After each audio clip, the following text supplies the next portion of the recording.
Vous avez toujours su que vous vouliez pas être salarié? Ouais, toujours. C'est vrai? Toujours, mais en fait... Donc on est entrepreneur, on ne devient pas? Non, je pense pas qu'on naisse. Je pense que beaucoup d'entrepreneurs se reconnaîtront dans ce que je vais dire. C'est qu'on le devient par la force des choses, parce qu'on ne rentre pas dans les cases des autres.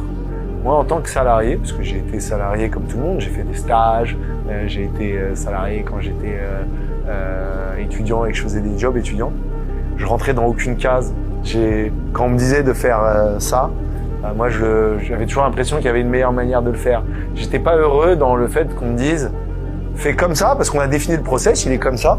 Et moi j'avais, et à tort ou à raison, hein, mais j'avais toujours envie de repenser les choses. Et donc je rentrais pas dans les cases. Mes directeurs, enfin mes boss comme on dit, m'inspiraient pas. Je voulais pas être comme eux. Leur vie ne me plaisait pas et je me disais mais leur ressembler un jour, c'est pas ce qui m'attirera. Et je pense que c'est important aujourd'hui quand on travaille pour quelqu'un ou que quelqu'un nous manage, que à minima cette personne nous inspire.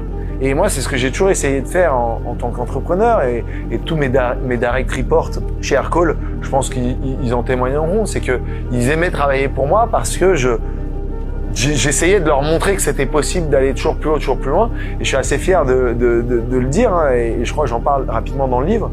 En 10 années d'Aircall, j'ai aucun de mes direct reports qui est parti chez un concurrent. Aucun. S'ils sont partis créer leur société.